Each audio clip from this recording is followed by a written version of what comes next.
Didn't you guys buy this building? We're starting. Old Bank Building. Welcome, everybody. It's November 1st, and this is the Balcones Canyonlands Conservation Plan Coordinating Committee, regular meeting. My name's Bridget Shea. I'm Travis County Commissioner, Precinct 2, and I'll be chairing the meeting. And my co-chair is our Austin City Council member and Mayor Pro Tem, District 7 Councilmember Leslie Poole. We also have the U.S. Fish and Wildlife. I don't know what the right title is for you, if it's local director, but I'm the project leader or field office supervisor for the Austin office. field office supervisor for the Austin office, Christina Williams? Yes. Christina would normally come. I'm Karen Myers. I know, I was just thinking, you introduced me and I didn't remember it was Christina. Here we go. Myers. And our BCP officer, Kimberly Harvey. First item on our agenda is to approve the record of decisions for the May 10th, 2024 regular meeting, but let me ask first before I start, is there any public communication? Is anyone signed up for public communication? If not, we'll go into the agenda. Nobody signed up today. Okay. So is there a motion to approve the record of decisions, or is there any kind of briefing on that we need to know? No. Is there a motion? A motion from Mayor Pro Tem Poole. I'll second. All those in favor? Aye. Passes unanimously. Item 2, update on the 15-year BCCP permit extension application and BCCP administrative updates from our BCCP officer. Yes. I'm happy to announce that the BCCP permit renewal application was submitted to the U.S. Fish and Wildlife Service, and city and county staff recently had our first coordination meeting with the service. It's exciting to be working to secure the extension, to be able to continue offering this expedited Endangered Species Act solution to Travis County landowners, developers, and infrastructure providers. So we're moving forward on that. As you know, the city and county are parties to the October 30th, 2023 amended and restated interlocal cooperation agreement and shared vision for the implementation of the BCCP. And among other things, the 2023 BCCP ILA provides for the continued joint and cooperative implementation of the plan. So the BCCP ILA we are currently working towards now will enable the city and county to work together with expert consultants and the U.S. Fish and Wildlife Service to make administrative changes and clarifying updates to the 1996 BCCP Habitat Conservation Plan and modernizations to the administration of the BCCP. So these updates will not change the terms and conditions of the BCCP permit, nor the commitments the city and county made to conserve land in the Balcones Canyonlands Preserve, as well as the 62 karst features, and managing those lands and caves in the best interest of the BCCP covered species forever. Last month, the City Council approved and authorized the negotiation and execution of an interlocal agreement with Travis County for the procurement of consultant services to assist with the updates and modernization of the BCCP. And Travis County and the city have both secured funding for this, and I believe you'll see very soon something going to Commissioner's Court to also authorize the negotiation of that ILA. The updates and modernizations of the BCCP will also include the preparation of a climate change adaptation strategy to support the BCCP permit into the future. There have been additional species in the BCCP permit area that have been listed since the BCCP was first put into place. So the work performed to update to the BCCP will also include assessing the potential take for newly listed species or species likely to be listed in the future that are not covered by the BCCP permit, to recommend Endangered Species Act compliance strategies for those non-covered species. And so we've got a lot of work ahead of us, but we're making great progress towards it. And after 28-plus years of implementation, it's, time. Since we were one of the first to create this kind of a habitat conservation plan, are there many that are getting these kinds of extensions? Is this somewhat unusual? There are some California plans that are as old as we are, particularly one in San Diego. And so they have been working on a similar renewals as well. There are some Central Texas plans that aren't quite as old as ours, but are still also going through some renewals. So there is a lot of work happening to keep all these current and going. Excellent. Any questions? All right, well, thank you for that excellent report. We're on to, we don't need to adopt it, do we? This is really just a No, briefing? there's no action No item action, for that. okay. Agenda item 3, history and recognition of the BCCP Scientific Advisory Committee, the SAC, and Citizens Advisory Committee, the CAC, by the BCCP officer. And I just want to say, it's lovely to see all the familiar faces in the room who have been such an incredible part of this historic invention. I mean, it was really, it was an act of will, and political will and creativity that created this entity, and I think we are a model for the country, and a lot of the people who helped do that are here to be recognized, so I'm thrilled to see you all. Yes, it's wonderful that some of you could join us. And we'll be sure to get this video out to the folks who couldn't, because as we're spending so much energy looking forward, it's really important to take a look at how we got here. If I could. Yes. I also just wanted to make note that our former Travis County Commissioner, Valerie Bristol, is in the audience with us here today with her daughter Jennifer, who is my appointee to the Environmental Commission at the City of Austin, and they continue to do really important and long-lasting work, and the roots of some of that are here with the work that we do today.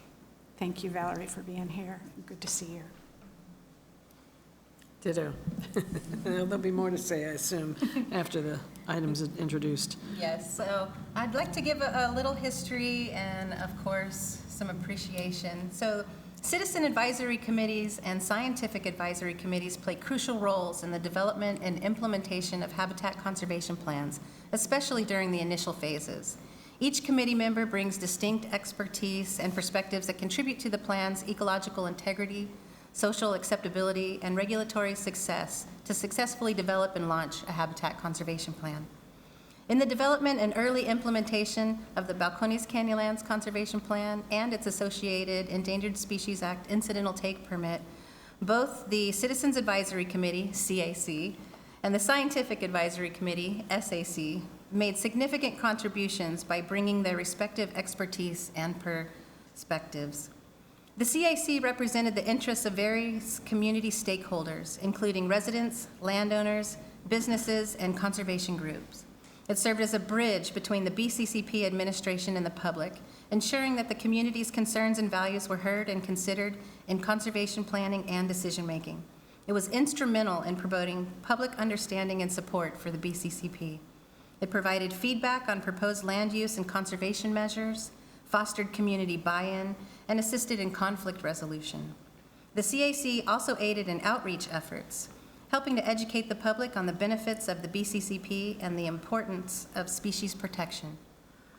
The SAC was comprised of experts in biology, ecology, and other relevant fields, and offered technical and scientific guidance on conservation strategies and management practices within the Balcones Canyonlands Preserve. In the plan development phase, some members were on the biological advisory team that played a key role in designing the biological framework of the BCCP, establishing scientifically based conservation measures, and developing monitoring protocols to assess habitat conditions and species health. Their expertise helped support adaptive management, ensuring that the plan would remain effective and resilient as ecological conditions or species needs evolved.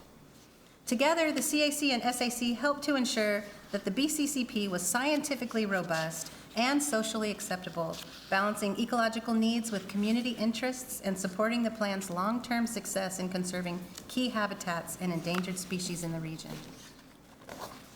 While the CAC and SAC were still offering valuable perspectives in specialized situations several years into BCCP implementation, such as major plan revisions or significant adaptive management decisions, their involvement decreased as the city and county's internal capacity grew and the HCP transitioned from initial implementation to sustained management. It is industry standard for the support role of HCB advisory committees to diminish over time as the implementing agencies hire full-time staff to administer and oversee the HCP. And this change occurs for several reasons. One is the increasing internal expertise. So as the implementing agencies build a dedicated team of biologists, GIS specialists, ecologists, and conservation managers, the need for external technical and scientific input from the SAC naturally decreases. Staff members become well-versed in the plan's requirements, special needs, and habitat management protocols, allowing them to carry out day-to-day operations, monitoring, and adaptive management effectively. Another thing is the institutional knowledge and continuity. Over time, full-time staff gain comprehensive knowledge and historical perspectives of the HCP, its goals, and its adaptive process. Staff expertise in specific local conservation challenges allows them to address routine and complex issues without constant external input.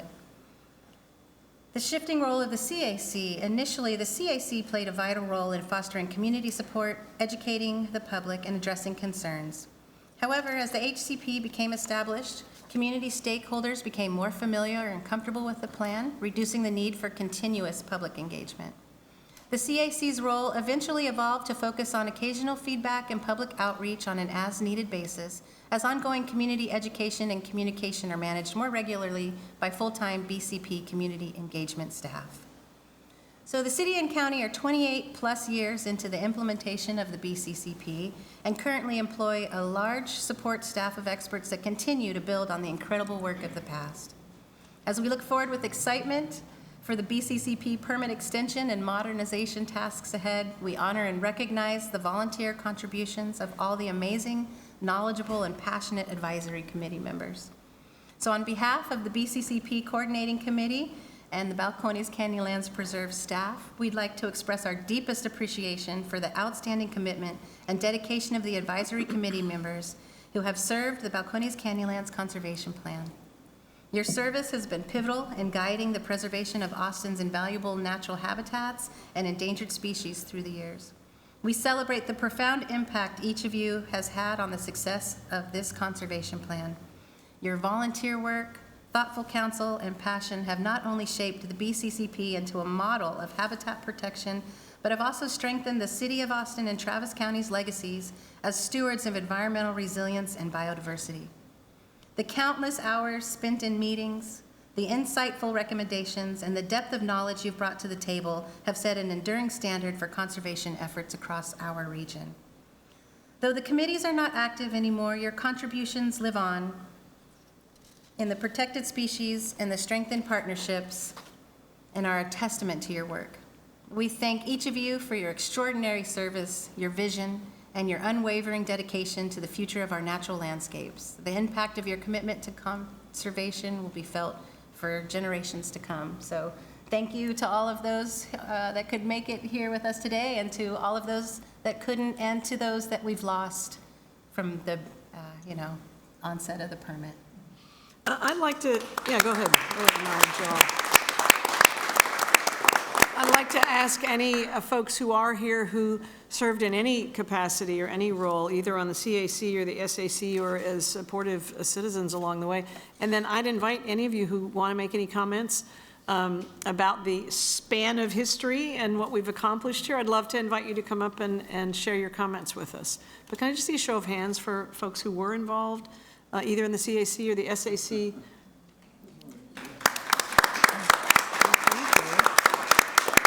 Commissioner, would you like to make any comments about this? It's such a wonderful contribution, and I don't think people fully appreciate what it took to create it. We won't even try to talk about it. No, I couldn't not be here today because this is so exciting. The city and the county and all these wonderful people who've supported the Balcones through the years has really set a standard that I'm just so happy that we did it. And I remember, just to be honest, it came close because, as I said, the window was beginning to close. The prices of land were starting to go sky high. There were many things, and we just kept pushing and pushing, and we got it. And even during the 1 year between 95 and 96, as Fish was reviewing it, it continued to have a lot of stress. And then, after we got the permit, just to remind everybody, the legislature took 2 big swings at us. And I led the whole effort to block the legislature's efforts to destroy the Balcones, and it came very close. Oh, so. I don't even think I know that history. Thank you, and what a rare victory at the legislature. Yes, that was, you know, there just weren't that many people working on it, but luckily I came from a precinct 3, which is out in western Travis County and in the Eanes School District, and I had known so many lobbyists. And even though they had to tend to their own business, they very quietly helped me understand Brilliant. exactly who I needed to talk to and how I needed to help get this through. So I just very quietly went about it with my staff, and it worked. Well, So congratulations. I have many people to be grateful to. Well, and I also understand that there was, there were issues around funding it, and I think you and your staff came up with a very creative solution that endures today, and it would be great to thank hear a you. little about that as well. That is my contribution, really, basically. That But legislature. I have to thank always the city staff who originally came to me and said, have you ever thought about a tax increment? And I had not up to that point, because in the statutes, there was one that worked only in underdeveloped areas. But the more I thought about it, wait a minute, this looks a lot like a tax abatement. At the time, Samsung was moving to get a tax abatement on their big new plant Yeah. in eastern Travis County. And that was getting a lot of support from the court. And so I reframed the tax increment for the Balcones to be same and similar. And there was no questions about it. It passed unanimously. Yes. Well, and that was brilliant, because I don't think people realize, and correct me if I'm not characterizing this right, but there were huge fights between the landowners Oh, yes. who were, suddenly faced with having endangered species habitat on their property, and were furious that it would limit their ability to develop and make money on their land. Oh, no, I didn't even touch on the enormous controversy. Enormous. Until we submitted the permit. Exactly. Yes, it was 7 years. It took 7 years Wow. of work among thousands of people to get the Balcones to the point of the permit. And part of what worked, as I understand it, was the landowners were able to get some compensation. And that Was- was part of their beef. They said, don't take our land without, Oh, yeah, without always we compensation. had to pay. I And mean, so, that, and so you the know. mechanism that you helped create Our made it problem work. was we didn't have the money. Right, Because even the tax increment, see, takes a little Builds up over while, time, yeah. Yes, before, and that was a real problem at the legislature. They kept saying, but you're still not paying these landowners. And I kept saying, we will. But, it takes time. yeah, for the So, funds to and build then up. also, I have to give credit to the people who helped Fish and Wildlife decide at the national level in Washington to begin to have funds available to help a habitat conservation plan get through that initial phase. Because that was what was hurting us so badly, was we couldn't actually start buying land at first. And the city had done a fabulous job. The city already had bought 12,000 acres from the Resolution Trust. And between the city's purchase, the county and the city's parks, that had Golden Cheeks, we had assembled a pretty good, oh, and some of the private landowners who had assembled preserves. Yeah, So all of that together had gotten us close enough to where, once we got the permit and got the increment, we could finish it fairly quickly relative to the world. when I remind people, we have a remarkable treasure here because we had the vision and the leadership to preserve the land, both for the enjoyment of the public in a variety of ways, but for the flourishing of the species. And the other benefit, when everyone's complaining about all the development and the traffic that comes with it, Yes. these lands are permanently out of development. I and know, will and they would have remain- had thousands Oh. of homes on them. It would have been But covered with also, homes. and I want to throw this one in too, because water. At one point, I remember a city staff person saying, you know, the Balcones is a silver bullet that we hadn't even thought about in helping to protect the city's water. Because it protects so much of Bull Creek and many other areas that have sources of water that actually enter the system to provide water for all of us. So it's been a and it will only give more benefits as time goes by. Exactly. And I'm sure there are people who look at all that land and think, how'd that happen? And, Yes, you know, a lot of we people, have to remember to no tell idea. the story Yep. because it was a community effort, a huge effort, and it happened just barely in time. Yeah. Well, I remember when I arrived here in 1988, and I met Bill Bunch there was an Earth First concert at Liberty Lunch. So many things that are gone now. And they were working with Audubon and other organizations to send postcards to U.S. Fish and Wildlife urging that the black-cap vireo and the golden cheek warbler be listed, because they'd already done the scientific work. They documented that these species were in danger of extinction, and there wasn't action happening at the federal level. And so they began I thought, a very effective citizens campaign. And so the community and environmental leaders in the community deserve a great deal of credit for sort of kicking this whole process off Absolutely. and getting the species listed as endangered, which then raised the whole issue of, well, how do we protect them? Well, we preserve their habitat. And so that's the genesis of all this. And you're right, people don't realize what went into it. They look at the lands and marvel and think, how did this happen? And it happened because a lot of people did a lot of really serious and very creative work. So thank you to all of you, because I know many of you had a hand in it in a variety of ways. Yes, Thank thank you you. so much. Yeah. And thank Leslie for all your service through these years. Yes, exactly. It's great to see you, Valerie. Thanks for being here today and for catching us up on some of the history. You said something about a video. Oh, okay. Is it next? Is it on this? It's Okay. next. And just to remind me, we've assembled land at the county, the city, and the federal government. And if you put all those lands together, what's the rough size of it? I know somebody here knows that, with all the lands Well, I'm combined. not sure with the refuge added. Anybody want to take a guess on the refuge? Thank you, Lisa. 25,000? I thought it was a little more. Oh, just the refuge. So that 25 from the refuge. Just for the refuge and 34 for us. 34 for the city and the county combined?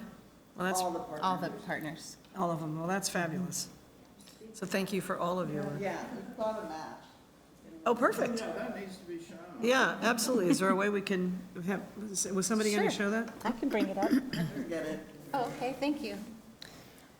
There are also some of the city's water quality protection lands shown on this map as well. Oh, that's great. If we put it in front of this table here, will the camera be able to pick it up? Yeah, I think if you just lean it on the table. This is just a map that we put together of the Wildland Conservation Division lands of the city of Austin and all of our partners. So it has all the Travis County and city and other partners, BCP lands, and then actually other conservation lands in the area, including the refuge and water quality protection lands for the city, and then some city park land and other private. And the water quality protection lands, are many of the watersheds that provide the recharge to the aquifer, which feeds Barton Springs, flows into Lady Bird Lake, and now will house the aquifer recharge project in an abandoned quarry that the city purchased. I got to tour that the other day. It's a phenomenal project. It's very exciting. Yeah, that was great. And Justin Bates is here, who manages the Wildland Conservation Division Yeah. of the city of Austin. So if people wonder, well, how have we managed to keep Barton Springs to the point where we can still swim in it? That's part of the explanation. We purchased Nothing that else, land way. in addition to passing We an just blocked ordinance everybody's to view, protect but it. Can we get it on camera? I can move it back. Yeah. Okay. So you have No, there's more to present that's it this? for that That's it for this one? particular agenda. Well, thank you all item. again for everyone that had a role in this, because I know lots of people did. Item 4 on the agenda is update on Travis County's historic 2024 Blackcap Vireo season, and that presentation is going to be from BCP staff. I'm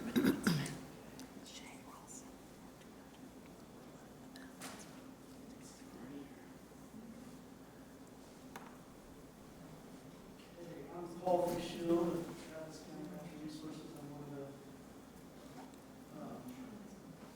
the biologists and track managers. Oh, there we go. Let's see if we can do this. Welcome. All right. Thank you. It seems like we never talk about black-cap vireos, so when I was invited to do this, I was very excited. Yay. This stemmed from a presentation that I had our temporary staff do after this last season, which was a very exciting season. Our staff is always very excited about doing bird work. So at the end of the season, we have these gatherings and brag about what we accomplished. And usually it's very heavy on golden cheek warblers because they're everywhere, but they're awesome. And but black-cap vireos, you know, it's like I don't remember us ever gathering and talking about black-caps much. And just jumping on what some people were saying about the good old days, hats off to the, I guess it was a biological advisory team and all the early biologists that knew where these birds were and that we needed to protect their habitat and targeted those, our goal of the 2,000 acres and, those areas like Vireo Preserve, Davenport Ranch there and Barton Creek Preserve. And then big chunks where, the county jumped on it early, in the early 2000s, what we call the Jollyville unit now, the park. These areas were where the vireos were. There weren't that many, but there were quite a bit, but we swooped in and got them. So places like the park and Comanche Peak, Comanche Trail. So I looked at the historic map and a good number of those blobs that they identified are protected and they're being used now. So. Anyways, this year was exceptional, and I think that's why I was asked to come in here. So I'll just go over some quick stuff just because I don't know who knows what, but blackcaps are one of 6 vireo species known to breed in central Texas. They're a small vireo with distinctive black head and bold white spectacles. Otherwise, greenish above, whitish underparts. Females and immatures are slightly duller. This is a male in the picture here. Territories are generally 2 to 4 acres, and that can change somewhat, but that's an average. They migrate to western Mexico for the winter. They're found throughout a lot of Texas. I didn't mention that, but most of the hill country, or a lot of the hill country, out to Big Bend, Uvalde, around Uvalde, Campwood, that whole area, all the way up to Fort Cavazos and into Oklahoma. As you all know, 87 it was listed due to habitat loss, degradation from brushland clearing, development, agriculture, and of course fire suppression. Brown-headed cowbird parasitism was also a concern when they listed this thing. And in 2018, the vireo was removed from the endangered species list. Fish, their decision to delist was made with the assumption that protected habitat would remain intact and continue to be managed for the species. So the BCP is critical for the survival of the species, and I'm glad we'll be protecting these birds in perpetuity. Can you remind me, the removal of it from endangered and threatened, was that because there was a request filed to have the status reviewed, or was that something that Fish just, I think there was a status trigger just by time. I can't remember if it was there a suit? Lisa, do you want to come up and join us? Do you want to, and let's grab another microphone for her. And please introduce yourself, because you are the right. scientist who's done so much work on this. So I'm Lisa O'Donnell. I'm environmental scientist senior for the City of Austin's portion of the Balcones Canyonlands Preserve. And yeah, there actually was a petition to remove it, to downlist. And Fish and Wildlife well, I should defer to you, Karen. But yeah, Fish and Wildlife ultimately decided that the Vireo had been recovered to the point where it could be removed from the list entirely. I can add to that, maybe not about the very, detailed specifics about the Vireo, but just process. We should be doing status reviews periodically. We try really hard to get on the schedule where we're doing them about every 5 years. Sometimes we need a little help because there's a lot on our plate, and we may have a petition that comes in, or we may just do them ourselves. And when we do a review, sometimes it's a 5-year review, sometimes it's just a status review in between. We look at all the information that's there. We look at what measures might be happening on the landscape in perpetuity that might help with protection. And then we would make a recommendation as part of that 5-year review or status review as to whether or not the status should stay the same, whether it should be moved from endangered to threatened or vice versa, or delisted altogether. And so we have to think about that entire picture before we can make a recommendation, and then presumably a rule would follow that. So that would have happened in this case. Thank you. Thank you. So I do want to mention there, and I'll talk a little bit about habitat, but they are, especially in our area, they are habitat management dependent.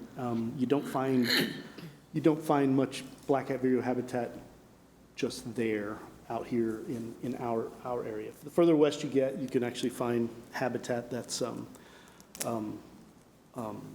suitable when it grows into old stages, but it is dependent on manipulation of habitat, which we spend a lot of time and money doing. Okay, so yeah, so it was delisted. Now, our obligations include ensuring the preservation of 2,000 acres. We regularly monitor the population and the habitat. We implement restoration projects, create suitable breeding habitat. We raise awareness of the species and its habitat through public education and outreach, and we are busy supporting research initiatives into vireo ecology and threats. That's a female blackcap at the nest. I don't know if you can see the little beaks of the nest there. Okay, so just quick, the habitat is unique. It's patchy shrubland composed of dense thickets and clumps, varying size and distribution, where vegetation cover extends to the ground. Plant species composition is variable, but in our area, it's often dominated by Chinook. That's not always the case everywhere, and I'll talk a little about that later. It's often embedded adjacent to golden cheek warbler habitat, and often you get both species utilizing areas. So on some of our properties, we actually manage habitat, and I think we've been pretty successful there. Okay, so 2024, this was a crazy year. It was unexpected. I wish I could say that I knew that all the work I worked on was going to happen, but so this slide pretty much summarizes the history of Travis County. Now, I don't have the City of Austin's data in here.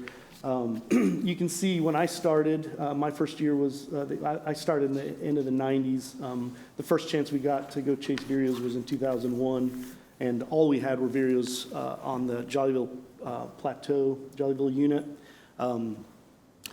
You can see, it started out, we were excited with 15, 16 territories. I'll say that the aqua line is abundance. Abundance is always going to be higher than territories. Abundance are the birds, all the birds we detect, unique individuals that we detect. Doesn't mean that they're going to be a breeding territory. A territory is a male that is paired, that's there for a certain amount of time at a minimum, and then hopefully produces offspring. So you can see basically all our eggs were in one basket at, on the Jollyville unit. And we picked up a few properties here and there as we expanded that area. But you can see it just declined to the point where we were only managing about 7 territories on county land. And then things started improving a bit.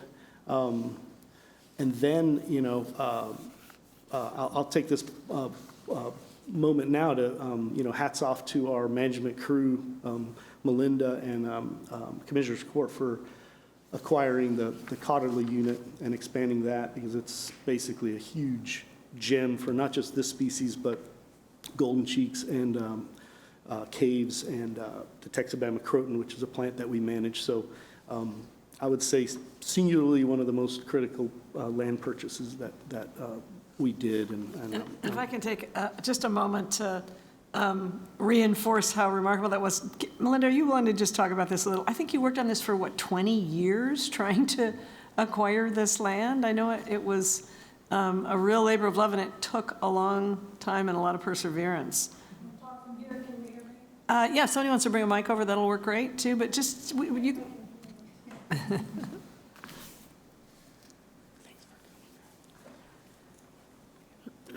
And Melinda was We had Melinda Mallier, former Natural Resources Program Manager. We had our eye on the Cotterley unit for a long time, and eventually were able to buy it in stages from in the end, a very cooperative landowner who's become one of our favorite supporters. But, you know, it was really key because we had staff at the time that had done a master's thesis on black-cap vireo and their flight paths, and said, you know, this area up here is really important, but it's really outside of our acquisition zone for BCCP. However, there was a cave on our permit that had been missing. We didn't know the location till Rose Farmer's last day of work. She found one piece of paper with a location. Nico Howard went out and did the subsurface mapping. We discovered we had about 1,000 acres of subsurface cave habitat for a named cave, which tied it into our permit. I'm probably getting overly detailed here, but And was that's that where cave we on the started. Cotterley property? Yes. And, well, it was specifically on the Kucha Ranch, which was Catherine Cotterley's aunt, and the first 550 acres was inherited by Scott and White after Martha Kuchar died. Scott and White Healthcare, we bought it from them. Then we bought the next piece from Catherine Cotterley, and another. But it was that initial discovery of the cave on that property, our ability to buy that. But it had the added benefit of being right in the area where we needed blackcap, and we always needed more blackcap. We were losing everything at the time. We were in the Decline. 2012 decline. We were panicking. We were losing even the value of the Vireo Preserve, and so we knew this was really promising, even though it took years for Paul and the staff to work on it and develop it. But we've since found not we, have found more caves than we dreamt, better karst and endangered species habitat for karst, plus blackcap, plus golden cheek warbler. It's just one of the best pieces of property we've ever bought. That is so fabulous. I don't think I knew the half of that. But thank you for your perseverance. And I love that it was Rose Farmer's last day when she found the cave. And then Nico. That's great. And I'll add that its proximity to the refuge is an added bonus too, so. Okay, so there's everything right there. The numbers, the Vireo gets delisted, we're stressed about it, and then they didn't receive the memo, or maybe they did receive the memo, and numbers started increasing. But not too much, but we were happy. We were getting great results on a lot of the habitat. I think the city of Austin also was having big upticks as well. And then last year happened, and you can see on this chart that we basically doubled our territories just on the county side. Speaking to city biologists, they had a good year as well, but they didn't see the numbers double like we did. Okay. Very clever. Those were the texts that did that. And none of us can figure out how to remove it, but I was like, I wanted that on the, Very clever. Yeah. They'll have to show us all how to do that. I know, we'll have to get Namara in here, she's awesome. She was our tech support, and we had great staff this year chasing vireos, and we had to chase vireos this year. So we'll go through this really quick. A lot of this may be dull to y'all. I didn't mean to start with Cotterla, but if I had moved it, that bird flying away got shifted, and I don't know what happened. So I wanted to start with our Jollyville unit, but here's what Melinda was talking about. This is the Cotterla unit, including the new acquisition of what we call the Flying K. The original two parcels are these two here with Endress up on the north, this little, I think it's 5 acres.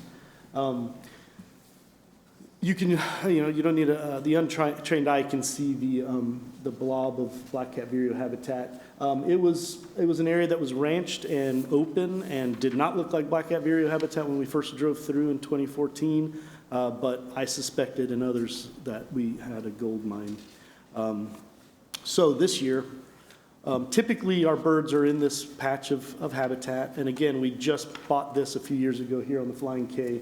We've never had black-cap territories on this property, even when we had permission to drive through to access our properties.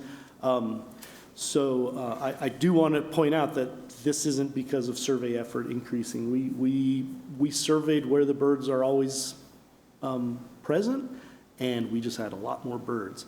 I thought that they needed, a certain amount of tree vegetation and growth, but this looks like we're finding it in areas that had been cleared? Well, like I said, black-cap vireo habitat in our neck of the woods, you have to create it. There's very few places where you're going to stumble on a patch. Doesn't mean that patches like that don't exist, but you'll find roads. This right here this is an actual roadway through the woods. That's juniper, golden cheek warbler, juniper-dominated woodland that has a road cutting through, creating edge. There's some old historic hunting sites and land management things. There's almost always a tie to man manipulating something to change it. So you can see up here at Endress, I had this restored up here. We bought this property not only for access, but actually it was dominated with shin oak species, and it just looked good. That's the one spot we actually detected a vireo in 2014 when we were driving through this property to check it out. But let me just say, red dots are abundance. That's where we detected birds. I would not claim that every red dot didn't become a territory. For instance, this bird right here was here for a while, maybe a week, and then disappeared. He could be one of these guys. Emily and I walked about with Emily out on her first walk out there. She wanted to see what we were doing. And we stumbled, not only did we confirm, actually she confirmed the non-banded status of this bird, but we found these two birds countering, which blew my mind. And sure enough, there's habitat there. So anyways, you can see this unit is spectacular, and I think I've got numbers to back it here. I'll just go through these really quick, but you can see we detected 29 birds out there. Last year we only detected 11. 16 territories. Last year there were 11, and you can see some of the productivity data there. So it's a place where a lot of the nests get eaten by something. We don't know what's going on up there, but you can see last year with fewer territories, they produced 22 babies. This year, with all those territories, they only produced 22 babies, but we're going to work on that. Not much we can do. Here's Jollyville. This was the highly targeted property, one of the first properties the county purchased, and we've built on it. So this is the Jollyville unit. Most of this you can see on here is the Jollyville unit. Birds everywhere. This is not too uncommon. We just picked up a lot of birds You can see territories everywhere. We were surprised at our entrance to our property. Now, technically, this bird over here on this edge was not fully on county-owned property, but it did welcome us every morning as we drove into Nootsey. And they ended up having a baby, so that was good. And you'll see some down here on our Cuevas tract. Again, along areas that were cleared either for transmission lines, things like that. So we do stumble on territories in places that aren't textbook habitat, but so I don't have much more to talk about that. There's our numbers changes, same thing. I'm showing last year's numbers to compare. You can see the dramatic increase. Now here, we did get a lot more babies, so this is good. And we could talk a little bit at the end of this about dispersal, and actually I've got some slides on some interesting things. Lucas, the Stein area, another area that was targeted. I think Lisa and Sherry used to chase birds back in the 90s, 80s. Wow. This used to be I think this was a dirt road or a one-lane road. The road got put in and just took out all the good habitat, apparently. You guys have been doing this for 50 years? That's amazing. And this is the Comanche, I don't know the difference between, Comanche trails this road to the Oasis and beyond. Comanche Peak, I think, is just some of the areas, I don't know where that is exactly, but this was a surprise for us. We've had this bird here at Steiner next to the city of Austin's large colony that's just off this map. He's been there 2 years. He likes hanging out in a little patch of Weisach that's manipulated by the power line companies. And then we picked up some of these birds. Here's the ones that became territories. So it's nice to see birds utilizing these old areas. I think there were a lot more back in the day. But up here, this might be Comanche Peak. This is our Lake Travis Bluffs area where we sometimes have no birds, sometimes we have one bird. For some reason, we had 5, and they all did well except for one. This guy right here was the baby of this guy last year. So we banded him as a baby last year, and he stumbled over here. They all have names. They all have unique names based off their band combinations, and I forget what this guy is. But actually, I've got it later on in this slide. So that's interesting. Again, really, really nice increase here. You can see the numbers yourselves from 2 to 8, 2 to 7. They produce babies. There was one that was right next to the one where the baby came from. His last nest was about 8 feet from 620, and I have pictures of it because he's kind of a resourceful little guy. This is interesting. Maybe Sherry can talk about this. So this is a blob of habitat that LCRA was, I don't know if they're required to create. It was 100 acres, I think. I don't know. Sherry, you want to tell us about it? It's, here, I'm just pulling everyone into my hands. Yeah. Sorry. Sherry Cole, I'm the Environmental Resource Officer for Austin Water, and I used to work for the Lower Colorado River Authority for a long time. And yes, it was just an area that we decided to try to create habitat. We were trying to get to that 2,000 acres of vireo habitat, and it had the right geology and some chinook and things that we thought would be good. It was actually cleared more than I originally intended, but it has come back. So it's been a good thing in the long run. Is there a power line along there? What was was this just some land that LCRA owned? There's not a power line. There's actually a water line for the city of Cedar Park that goes across the Wheeless tract. And Travis County purchased that tract a few years ago. So now it's owned by Travis County. Melinda has been piecing this puzzle together for years and watching all kinds of property. It's great to hear the story. So we bought this from LCRA, and we made it a point to always go look to see if there was blackcaps there, and we just never got any for years and years and years. And then this year, all of a sudden, 4 decided to show up. So this was our first 4. So this is an absolutely new colony. Wow. And I don't have numbers to compare because we've never had birds up there. So the good work Sherry did whenever has paid off. What does HY stand for, total HY? Oh, I'm sorry, hatch year, so those are the young, the babies that actually left the nest. That's great. So we did have productive territories, 4 of them.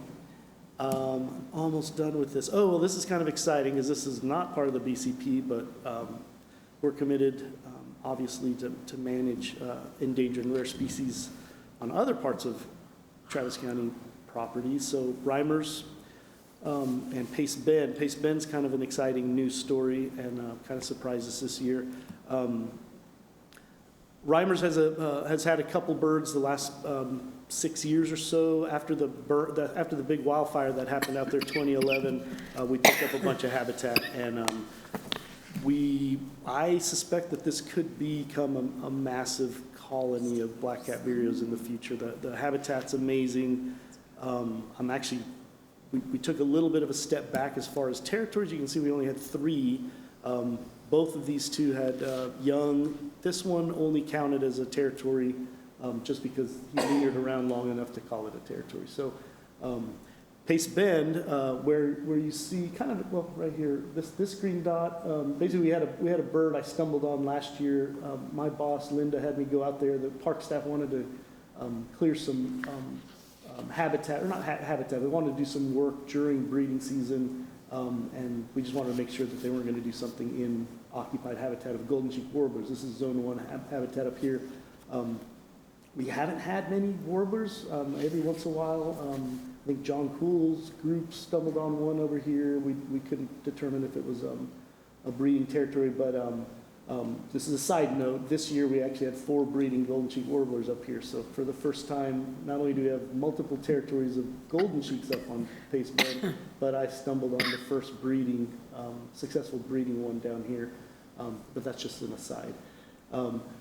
Vireos are popping up because of the burn program out there at Pace Bend, and we're working with staff out there to help manage them. So you can see we went from 1 successful territory last year to, they had actually had two sets of babies last year.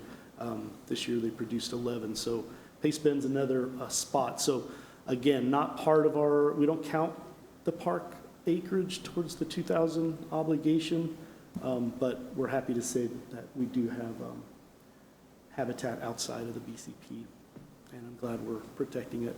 I won't. These are just basically a lot of things. The highlights here are the 114 babies. We've never had that many black-cap vireo babies produced. So this could be a big trend if a fraction of those survive and move back to our area, or onto the city's property or in neighboring managing partners. We might see an uptick in general. So we don't know if this is just a blip or will this be the new reality where we have 52 territories. Pretty incredible. I'll just go through some quick things here. These are just photos. We do ban the nestlings. We have a few people approved to do that, and we're learning some great data from that. These are just some random different states of nests. Let's see. Sadly, Pace Bend, we had about 9 instances of brown-headed cowbird parasitism. There's a vireo nest. This is the one at Steiner. The one we call Waldo, his second nest got parasitized and abandoned, so it was a failed nest. These 2. And when you say parasitized, for people who aren't familiar, it's where the cowbirds basically take over the nest, kick out the vireo eggs, and lay their own, right? Sure. It's fascinating. They're really a neat bird. They're a native bird. They're supposed to be here. Human activity has kind of thrown things out of kilter, and instead of them migrating and following herds of buffalo, of course, we got rid of the buffalo. We brought in horses and cows and goats, and so now these birds are more sentient and stay in one area, and they can wreak havoc. Luckily, with our vireos, a good example of they often can tell they got parasitized and they'll just abandon the nest. However, this is one of the Pace Bend nests. This was Hobbs. The only nest we found. I found it when they were feeding it, and these are 2 big brown-headed cowbird chicks. So that nest failed, and then he disappeared after that. He didn't try again, so. Wow. Sometimes we stumble on nests that, we find after the fact. One of the ways we do determine, and we can tell that they had successful babies, is what we call dander in the nest. So that's just an aside note. It's kind of fun when we stumble on a nest and actually see this dander. That's basically dandruff, the feather sheaths that flake off when the babies pop out of the nest. This is a giant pie graph, but we found 55 nests. You can see most fail. More than half will fail for some reason. We had everything from parasitism. Most of it, I think 20-something of these nests were eaten by something, snakes, jays, roadrunners, who knows. A lot of them just get abandoned. Something happens, they'll abandon. We had one that got blown out with windstorms, so that's something we're gonna have to contend with. I read that with the change in climate, they're predicting fiercer, windier springs, and not only on the county's property, but other properties I've found in the last few years, nests that have just been blown out of trees. These are three old guys, Randall Boggs, Sherbert, and RGP. We name them after their color bands. These guys are on our Jollyville unit. I just wanted to put this out here because they are old. They live next to each other. They yell at each other. But they're old birds, 7 years, 8. This one's at least 8 years old, and this one's at least 8 years old. So I'm not holding my breath. I didn't think they would return this year, but all three of them did, and they love to hate each other. How long do they live? On average, passerines, these small birds will live 3, 4, 5. That's a good year. So to break 5 years is actually really good. And these guys come back 8 years? What is the one at the one that was on Switchback? Was he like 11? Yeah. So there was one that lived up to 11. So maybe we'll see what happens. I'll keep you guys posted. But these guys are cool. Wow. And Are those the Power Rangers? those are the Power Rangers. Yeah, I don't know if I can go back. Yeah, those Remember that from my children's television watching. We have about, I don't know, we're following about 40 to 50 birds that all have names based off their colored bands, and everything from SpongeBob to superhero names and sports names. Here's our this is neat. So Megamind is son of one of those three old guys. So we stumbled on 2 birds that we banded last year, and now they came back this year. Neither of them were successful. They had females, but they were not able to produce young. And do they pair for life, or is it not a? No, they permanent pair? won't. As a matter of fact, there's pair switching even mid-season. So we'll have a male with a female, and then that female will pair with another male at times. But also we have birds. The one at Pace Bend, for instance, they both got banded last year, the male, female, and they came back and they're still together. Let's see, Waldo's that one at Pace Bend. We found 3 of their nests. He likes to build his nest with trash, so that's the text threw this in just for a picture. But you can see the plastic bags in the nest. This nest was successful. Actually, both these nests were successful. Is that 3 chicks in that nest? 3 chicks in that nest, yeah. They'll have up to 4. I think in some weird, rare time that sometimes you'll get a 5th one, but I've only heard about it in a story, but it's generally 1 to 4. This is interesting too, because 2 of our nests this year on 2 separate properties, they utilize snake skin. Wow. I'm not really sure why, but this one's literally wrapped around the entire nest. Snakes, well, there are studies that maybe it deters snakes if they smell another snake nearby, that maybe it'll keep it away. But one of their major predators, and I think it goes with golden cheeks too, are the Texas rat snakes, and they just gobble up the babies, and it's sad. Let's see. Oh, and here's the one. I think we'll end on this. Maybe this is I was telling you how we had birds out at Pace Bend here. We banded a bird here. He disappeared. And weeks later, we stumbled on a new bird at the end of the season, and it took us a while to figure out who the heck he was, and we finally got the camera on him, and we were able to determine that backpack, the volunteers named him Backpack, I won't explain why, He was banded here by our staff, or maybe city staff might have helped with that one. And we don't know what route he took. I assume he went along the river, maybe a lot of it, but why he ended up on this ridge away from any major water source is bizarre, especially our Cotterla tract is just north of this point, as is the Fish and Wildlife Refuge with a lot of vireo habitat. So this was a neat territorial shift mid-season. He did pair with a female. He was also hanging out with an old baby, maybe her original baby, we don't know. But anyways, there would have been sound on that, but I guess it's not. But anyways, any questions, comments, stories? I have a question. So the new lands that were purchased by the county earlier this year, close to the Reimers track, are those being, are they having surveys at them, or will they start this year to kind of be counted into that? Well, they won't be counted towards BCP. They're going to be managing it as parkland, but they're great stewards when it comes to endangered species. So if there's habitat of whatever species, it'll be taken into consideration. We've been invited to go look at some point. So our staff, I don't think, knows much about what's out there, but it's big, and it is close to Reimers, which is You're talking about the RKG property? Yeah, another great So it purchase. there's been no surveying done on it yet? Interesting. No, and Emily will have to direct if our staff will maybe take a shot at it or help train some of their new natural resources type staff that they have. So we're interested for sure. It's I've heard there's a lot of nice things out there, so I'm glad it's protected. So we don't need any authorization to have the folks go out and do the surveys, right? Okay. The birds, gotta wait for the birds Well, there's to come back. that. Yeah. So do we know what caused the decline in 2012? Because these lands weren't developed.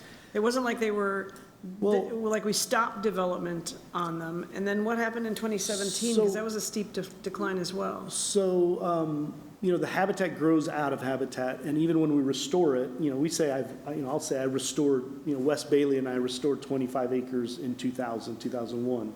Well, that wasn't restored, it wasn't occupied, because it takes another, sometimes 6 to 8 years before it becomes suitable. So you kind of knock it back in succession, and so sometimes it just takes time. The drought, the 2011, 12, that's when there was a big, I don't know if I can go back to the. Which is what surprises me, that we've had such an increase now, because we're in the midst of a shortage of rain. That's true, and the habitat did take, we could see the habitat, just not take off.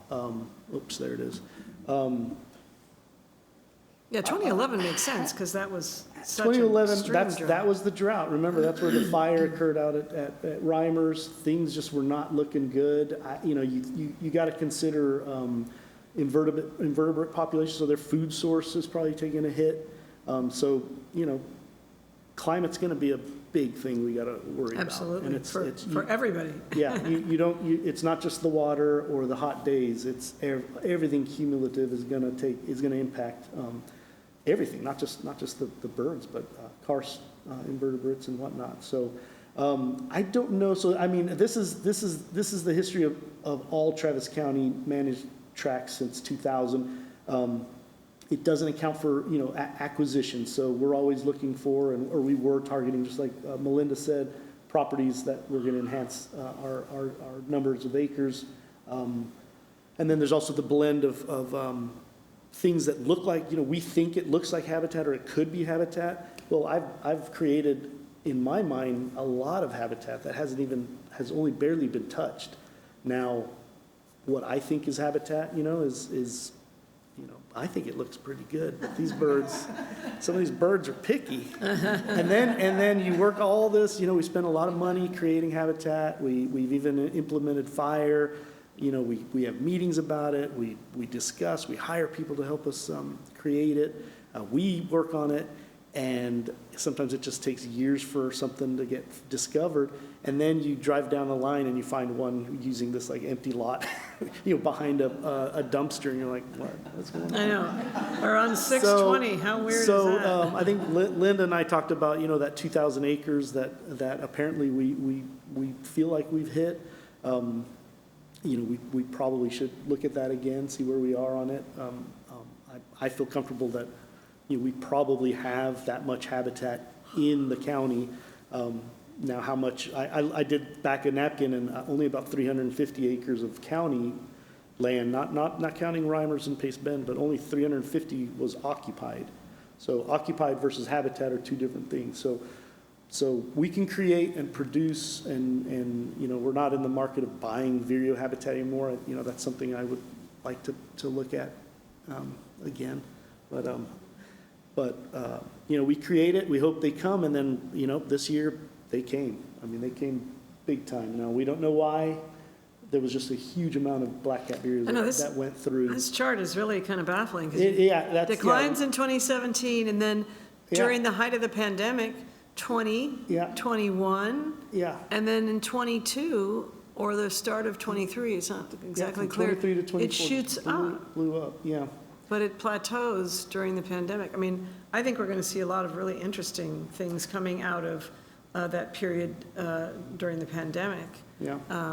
So maybe this had some bearing on it, but it's really an unusual graph. We'll give you an update next year. We'll see if my gut is we're going to have some good numbers for the next couple of years, and then we'll see what happens. Well, that'd be great. Thank you all for your work. All right, This is remarkable. Thanks for Any helping, questions? everyone.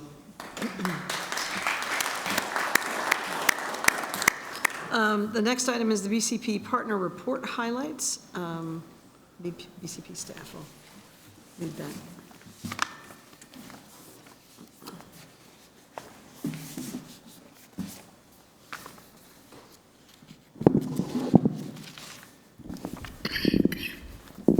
Hi, I'm Linda Locke, Preserve Land Manager for Travis County, and I'll just cover a few highlights from our report. First of all, I want to thank Paul for that great presentation highlighting our vireo program. As you can tell, it takes a lot of work to monitor the population and restore the habitat, so it's really exciting for us to see the population increase like that. I also want to let you know about a new monitoring program we're starting, which is to look at the bat population on the preserve. Say it again, bat? The bats, yes, bat population. So we will soon be setting up bat acoustic monitoring stations around the BCP to record bat echolocation calls. Oh, cool. And yeah, we really don't know much about, have much information about how bats are utilizing the preserve, and this will give us an idea of what species are found here and what habitat types they're using. And we're particularly interested in the tricolored bat because it's may soon be listed as a federally endangered species. And the data we collect will be added to the North American Bat Monitoring Program database, which is where scientists from all over the United States and Canada share their results so that we can learn about the entire population. Cool. I just saw a story about how massive numbers of bats, at least their habitat, were going to be destroyed or disturbed with the I-35 work. Yeah, I don't know much about that particularly, but bats as a whole are, yes, kind of suffering for a variety of reasons between white nose syndrome, that is a disease that's killing bats, and wind turbines, mortality they have and stuff. There's a lot of concern about a lot of the different bat species. And I understand that, I can't tell if this is on, It's on permanently. that Bat Conservation International and Mr. Tull are working with TxDOT to mitigate on because it's a removal of a number of bridges. Yeah. They've got bat boxes out there. It was a pretty extensive piece in a newspaper today. It was pretty interesting. Yeah. Okay, I also want to mention that we discovered a new tawny crazy ant population great.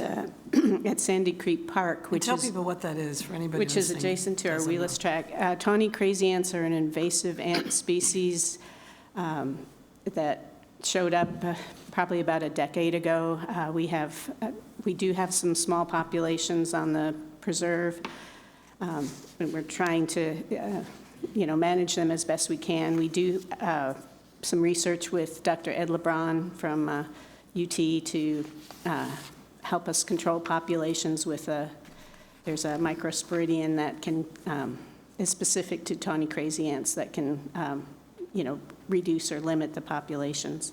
And we're seeing that's effective. I remember It a is presentation a while back that it was just the beginning of the application, and they weren't sure how effective Yeah, it would be. it's looking good. In some population, it completely wipes them out, and sometimes they can come back, so we're still learning about it, but it's definitely been helpful. We have one population kind of near our office, and that population has basically completely declined because of that microsporidian parasite. And they're called crazy ants because it's just this They're a wild little activity? tiny ant that just moves around real irregularly in crazy fashion, and they're found everywhere. They're up in trees. They can be in, they get in buildings, they get in electrical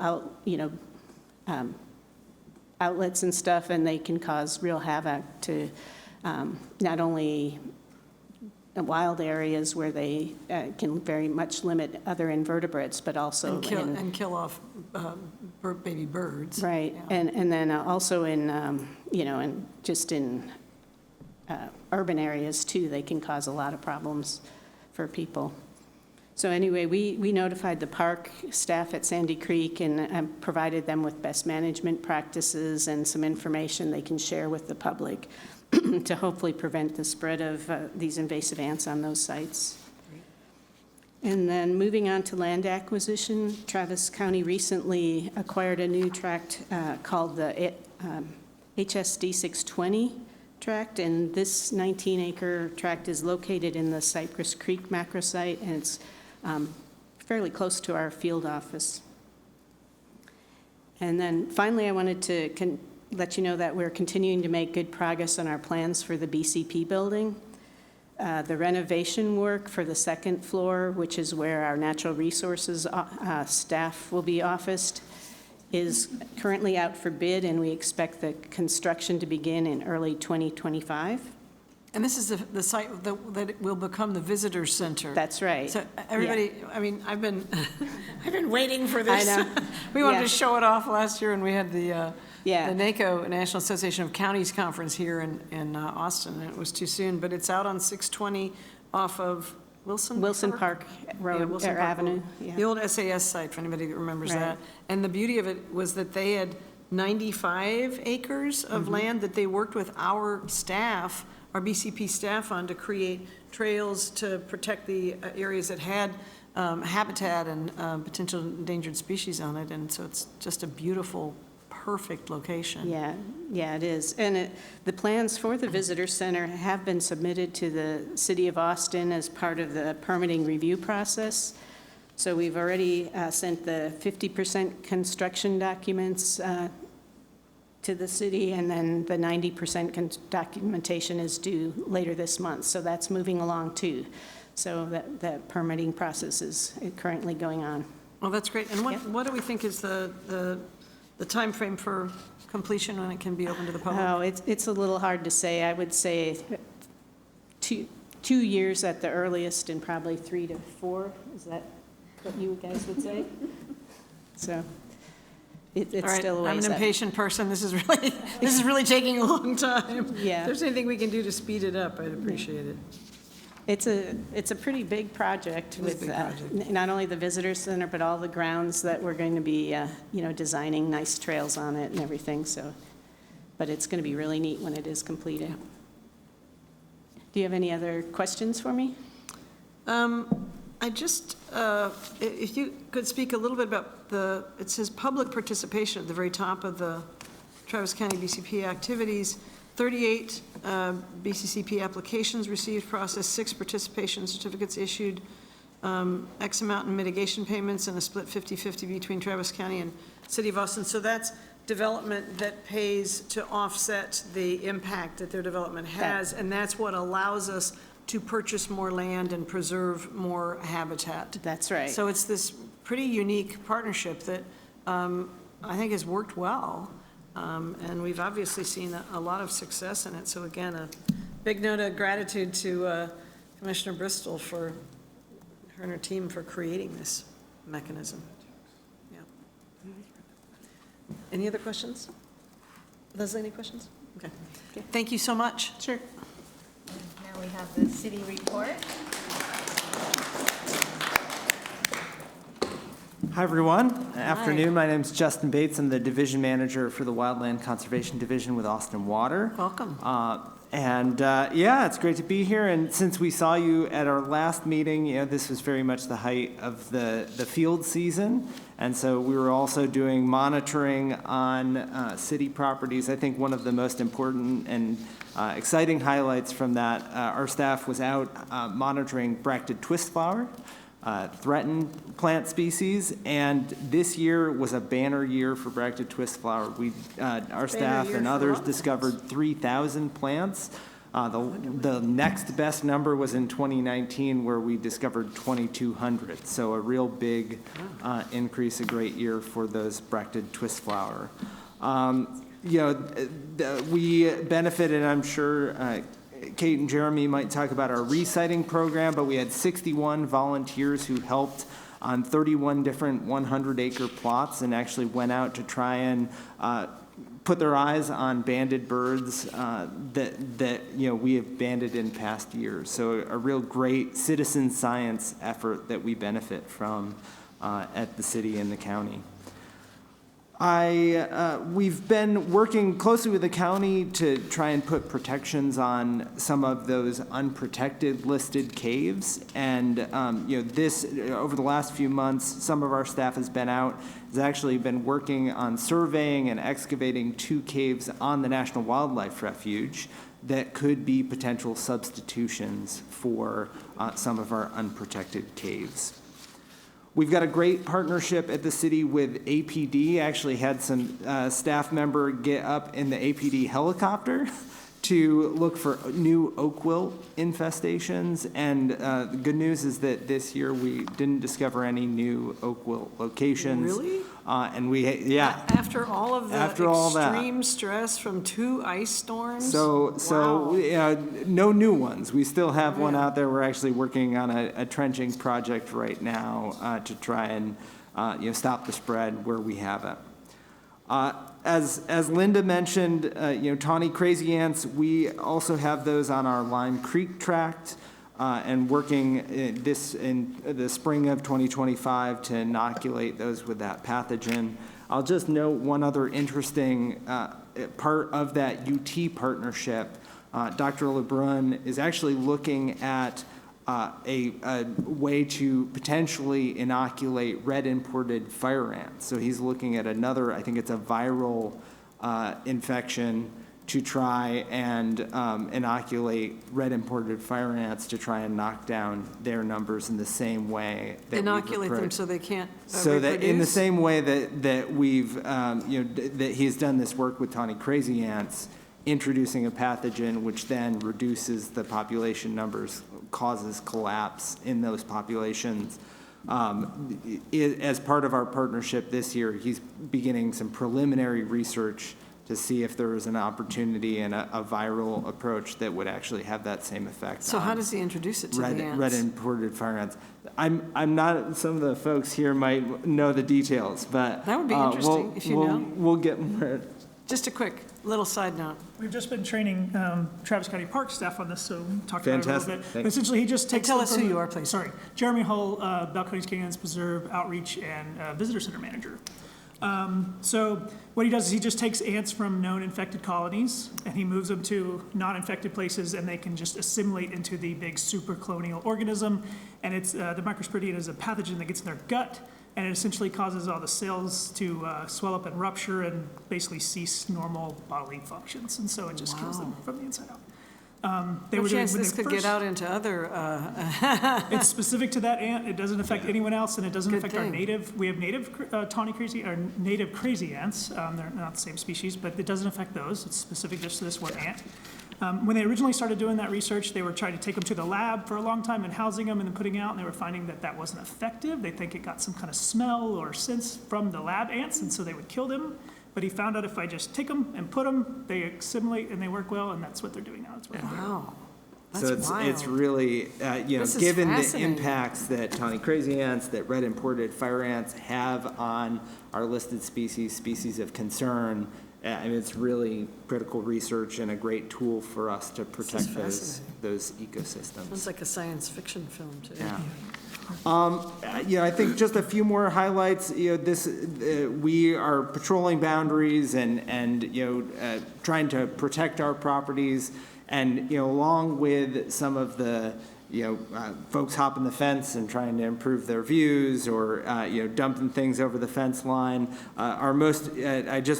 we had a great partnership this year with Watershed Protection, Parks and Recreation Department, because we had someone bring in by boat a skate ramp, skateboard like half pipe to the Ulrich water treatment plant site. And so we had a big team effort among city departments to get Watershed Protection's boat and, using one of our park's boat ramps to disassemble that and, restore the site back to its natural condition. So it's. So wait a second, so when did they bring in the skate ramp? They brought in all the component parts of a half pipe. Like during the pandemic or something? When people were not little by little watching? in the last, year or so. Oh, that actually sounds like a great assembled story. it on site.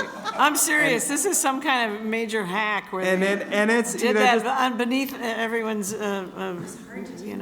observation.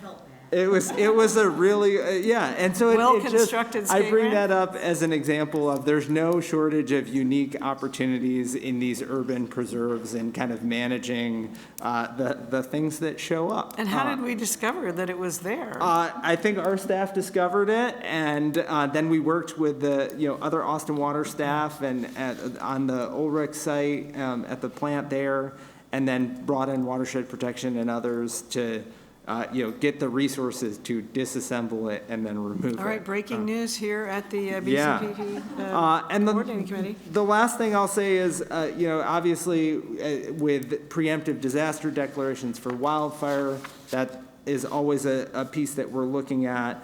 Our own Lisa O'Donnell was able to secure $50,000 of funding from the Innovation Office at the city for a partnership with University of Texas, looking to do continuous live fuel moisture monitoring, so actually installing sensors in some of our ash juniper to continuously monitor the level of moisture in This those is the new species. sort of fire spotting technology, right? Using AI to detect any plumes? So, yeah, kind of hand in hand with that, one of the interesting parts of this project is it's going to look at this real-time monitoring of moisture in trees, but also trying to connect that with remote sense data from satellite data to understand how those two correlate or don't correlate. So it'll give us potentially more real-time data on fire risk based on those moisture levels in trees. And the last thing I'll say, we're also in the process of working with the U.S. Forest Service, their Pacific Northwest Research Station. They have a team called the Fuels Environment Research Application Team, and we're working to put together an agreement with them to work on updating the last fuels characterization that was done on the BCP. So Dr. White at Baylor University did a characterization of wildfire fuels on the BCP in 2007, 2009.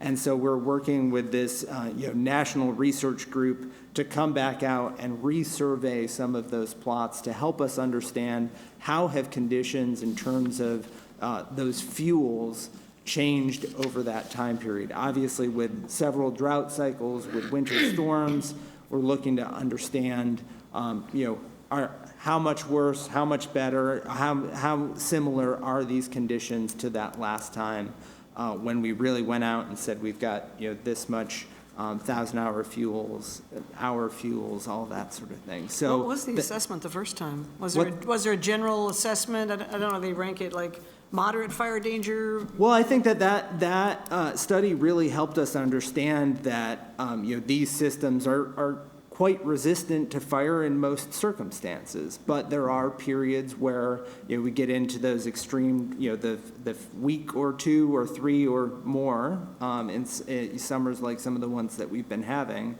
where, there is some risk. And so that study really helped us to have that more nuanced understanding of these oak juniper systems and the fact that they are not really the same as what you see in like Chaparral in California.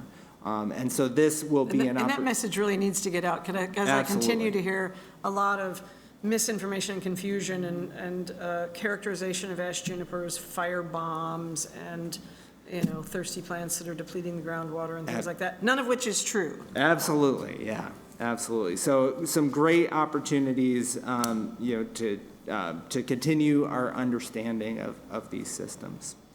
And with that, I'll wrap up. Any other questions? Did you ever figure out who put together the illegal skate ramp? It says criminal trespass activity. Did you ever figure out who did that? We did not figure out that individual. You think it was one person? Yes, I believe so. I think that it was one very enterprising individual. So this is, It's hard to match a face from a game camera to all of Austin. Yeah.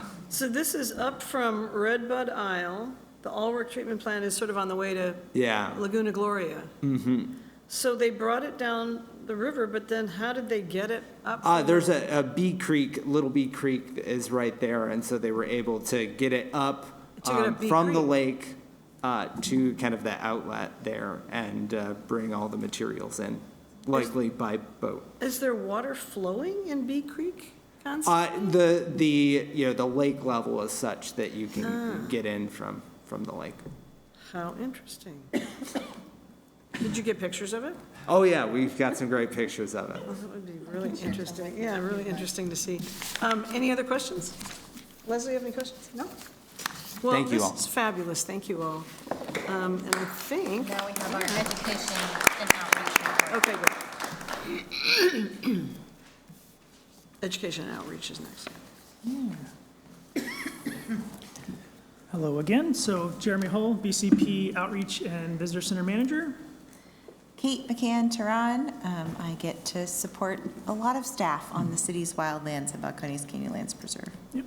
So we're going to do the Education Outreach Report, which I believe is the last one before refreshments and celebrating Councilmember Poole. So we're going to keep it very brief. We don't want to stay between people and snacks. The report is available in your backup materials, so you have it there. One thing we wanted to highlight is that all of our programs from Travis County, City of Austin, Wild Basin, West Cave, Travis Audubon, all continue to build on their education and outreach offerings in 2024 with a lot of collaboration and overlap. And I didn't go back through every year's report, but as far back as I went, which was at least till 2017, this is the highest numbers of volunteer events and hours that we've had recorded, which included over 1,629 different events with over 9,963 volunteer hours. Wow. We use a metric from the independent sector that puts a monetary value on volunteer work. The 2024 number was $33.49 an hour. So if you do the math, that's a little over $333,600 worth of volunteer equity that was put into our educational partners. Take a moment and appreciate that? Almost $250,000 of volunteer hours? In 1 year, yes. So what do you think accounts for that? Was it like people discovering parks and stuff during the pandemic, and now that it's over, they're all getting out and using them, or what? Well, we've had programs running for many years that have been very successful. My program in particular at the county has grown tremendously in the last couple of years, so we've been able to increase that way. But just the increase in outreach and education and getting more people out and about and expanding our offerings is working. That's fabulous. Yep. We have more work days and have built more capacity to include staff in a lot of the monitoring and land management and public engagement itself than we ever have before. Oh, that's fabulous. And that's all the updates that I was going to have, if you had anything. Yeah, do you want to go through? Do we have time? We don't have to. Go for it. Let's look at those in the reports. I'll just say, yeah, thinking specifically about Golden Cheek Warbler resighting, we actually had 69 Golden Cheek Warbler reciters that helped us to run all over the city and the county.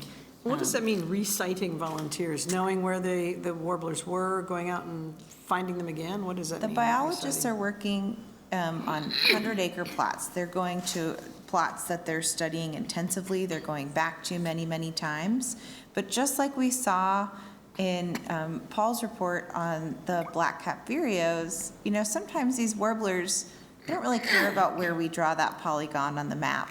And a lot of times they come back and establish a territory just outside of the area that the biologist is looking at, that are the areas that we're going back to consistently year after year.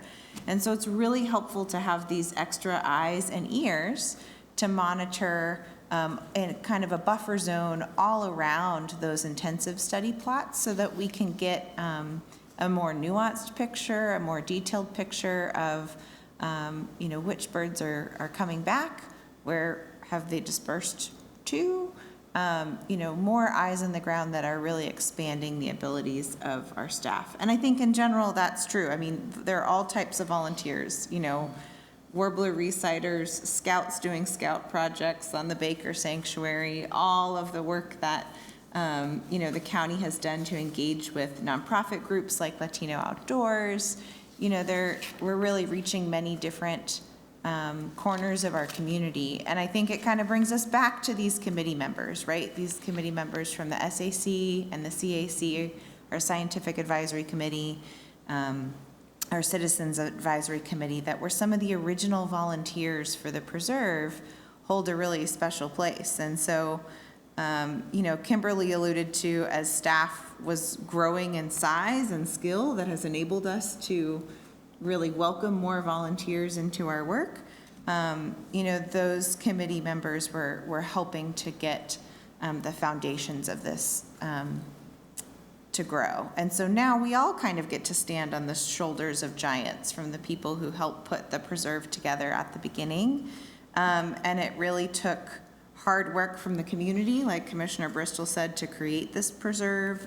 And all of these efforts, which I encourage you to go in and look at all the little different ways that all of these partners are engaging with different parts of the community. But, you know, it took hard work from the community to set up the preserve, and we'll continue to engage the public, kind of following in the footsteps of those early voices in the Balcones Canyonlands Preserve. Well, that's fabulous. What is this picture that we're looking at here? It looks like it's a Boy Scout project. Oh, Building, yeah. they're inside something. I can't figure out what it is. That was a project out at the Baker Sanctuary where I believe it was a Girl Scout troop that built, it was the first ever Girl Scout Silver Award project that was done out at Baker, and they built it's a chimney swift tower that they're standing in. Oh, So wow. the chimney swifts are a specific bird that nests in upright cavities, and they're struggling to find places to be. So you build basically a tower that goes up, and they fly in from the top and hang there and build their nest and raise babies. Oh, that's very cool. And that really speaks to the diversity of partners. You know, there are so many partners in land management and also in education. And, you know, oftentimes one partner can't take on, doesn't have the right setup with staff to take on scout projects, but another, like Baker Sanctuary, really does. Or, you know, one group is really in a good place to train firefighters to do cave rescue in a way that's not going to negatively impact our cave habitat. So everyone's playing to their strengths, and it's a really incredible network of education and community engagement. That's great. Cool. These are really impressive reports. Thank you for your work. Thank you. Any questions? No? I think that's it. Yeah. Anything else? The last one. And our final one, agenda item 6, recognition of Leslie Poole's service to the BCCP Coordinating Committee, and our BCCP officer will I present. will kick this off by just describing a little bit the incredible work that's been done. So again, on behalf of the BCCP staff, we extend our deepest appreciation to Austin City Council member Mayor Pro Tem Leslie Poole for her dedicated service on the BCCP Coordinating Committee. Councilmember Poole's steadfast commitment to environmental stewardship and habitat preservation has been instrumental in advancing the goals of the BCCP. She's been a member of the BCCP Coordinating Committee for over 9 years, chairing her first meeting in June of 2015. There have been many BCCP actions and accomplishments during her tenure. Some of the most notable including the BCCP karst substitution policy that allows us to look at additional features for protection, the karst land management plan update, as well as the public access land management plan update. We have stakeholders that feel very passionately about both, and so those were a big accomplishment that we all worked together on.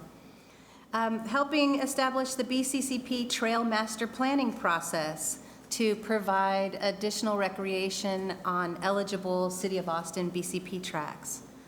The Black Cat Vireo delisting, which we've talked about a little bit, navigating that and helping to communicate what that means, that their take of their habitat is no longer considered take, doesn't need a permit, but that we are still committed in perpetuity to manage for the best interest of that species.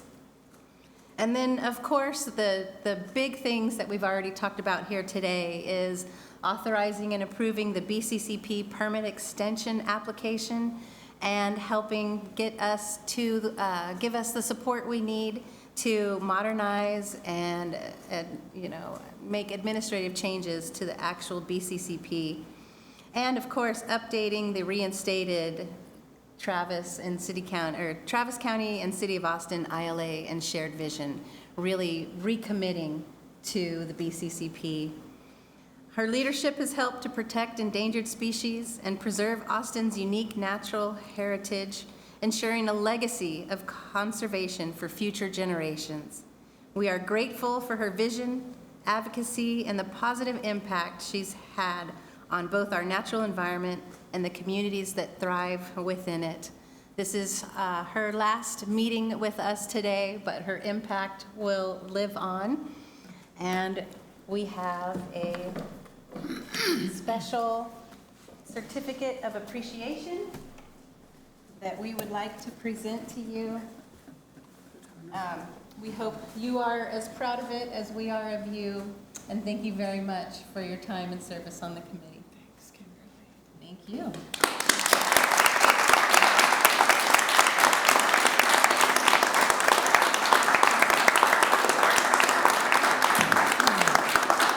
Councilmember Poole, would you like to make some remarks? I don't talk much publicly, and I've got tears in my eyes, and I am just kind of struck by all of this, and I want to thank you all so very much. It has been the privilege of my lifetime to not only have served our city as a council member for 10 years, but to have served particularly on this august board and leading the work and supporting the work of the team here with the Preserve. I want you all to know that when I was first elected and the mayor at the time was asking all of us, what committees do you want to be on? The Balcones Preserve Committee, and I'll never remember the entire full fancy name, Coordinating Committee, because I had noticed in the past that it was just the mayor who had served, and I thought it was really important that someone be on this body who believed in the mission and was dedicated to ensuring that it continued. And you all remember back in the early decades, like more than 10 years ago, there were some questions about how this was all going to proceed. And I was very pleased that then Mayor Adler agreed. He rather than him serving on this board, he appointed me to it, and I held on to it for the 3 terms that I've been in office. And then I will tell you one other little small detail that is kind of a fun little thing that I did when I was, shortly after I was appointed and was meeting, and it was Commissioner Doherty at the time, who was Precinct 3, and he came into the meeting and he had planned to be the chair. And I knew that because it had been communicated to me. I think it was Willie had let me know that was coming, and I think he was telling me that just so that I would know and agree with it. And I thought to myself, you know what? I don't know that I totally can agree with that because we're partners. And so I thought about it for a little while, and I thought how best to show that we really are partners, the city and the county. And because the meetings, we weren't even sure if the meetings would be here in the Lavacan building, the administrative building, or down at City Hall, or both. How would that work? And so I came to the meeting having built up my courage to say publicly from the dais there, well, you know, because he was asking me to make the motion.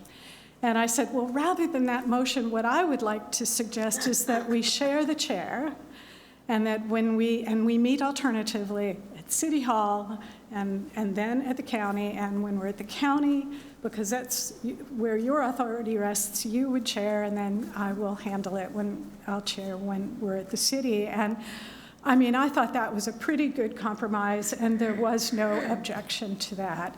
And that situation has held for the last 10 years, and I'm really grateful for that because my colleague here, Commissioner Shea, has been such a great partner with me, I think, on this, with the work that we have done here.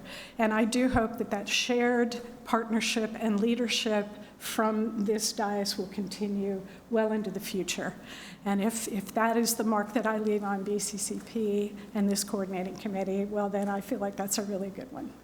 The shared leadership across the county and the city, and with the support of Fish and Wildlife and all of the stakeholders, has been remarkable and has underpinned the success that we have seen here, plus the dedication of all of the folks who are on the staff from the city and the county.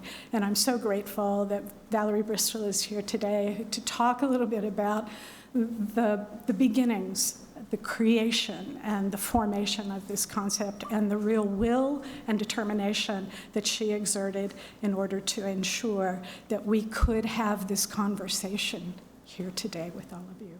So from the bottom of my heart, really, I so appreciate this. Thank you all for giving me this chance to serve.